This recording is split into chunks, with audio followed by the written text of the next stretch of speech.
What's up guys, I'm heading to Hong Kong right now for a visa run because I can't legally stay in the Philippines longer than 30 days with a tourist visa.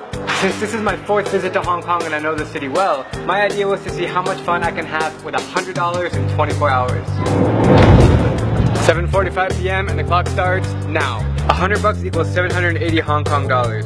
I jumped on the airport railway to the city, and lucky me, it's Saturday. Adrenaline is pumping.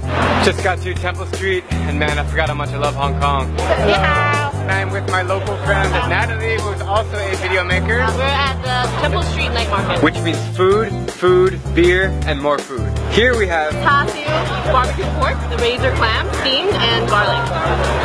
You were gonna cheers? I was gonna cheers you.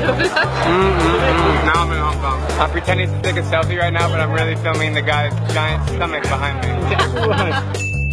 After a quick wander through the market, man, there's a lot of stuff in here. And now I'm taking the metro to see the famous Hong Kong skyline at night.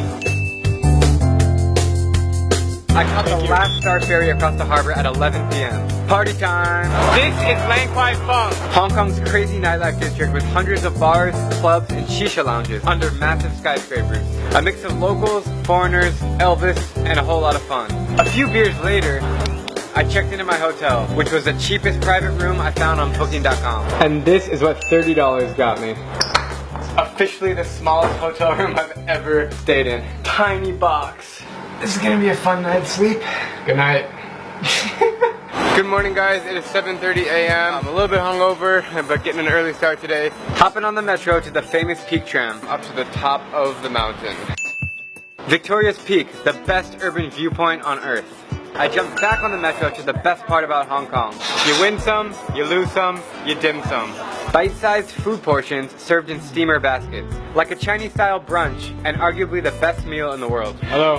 Hello. Hello. Shirtless dude cooking in the back tells me this place is authentic and legit. I'm back with Natalie and we are eating dim sum this morning. We have a goose foot. Goose foot. Really tasty. So in Hong Kong, people share tables. Hello. Hello. What's your name? NG. No good. Nice to meet you. No good, showing off his chopstick skills. Okay, so this is dessert. Tiny sponge cake. I feel like I'm eating a sponge. It's weird. Please be our guest. I squeezed in another hour of exploring, including the double-decker tram that's been around since 1904. A must-visit activity in Hong Kong.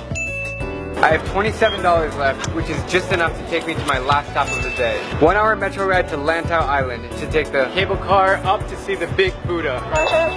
My flight leaves from that airport in 2.5 hours from now. It's really hot and humid outside. I just walked up like 1,000 steps. But I made it. Largest sitting Buddha in the world. Doing a quick lap around the Buddha, gotta run to the airport. Just caught the bus in time. I'm exhausted. It's 5 o'clock, my flight departs in about 1 hour and 15 minutes. I made it. In the last 24 hours, I bought 5 metro rides, 2 trams, 1 ferry, 1 bus, 1 cable car, barbecue pork, garlic clams, 3 beers, a tiny hotel room, and dim sum for $99.68. And that is how you make the most of a layover in Hong Kong. I need some sleep.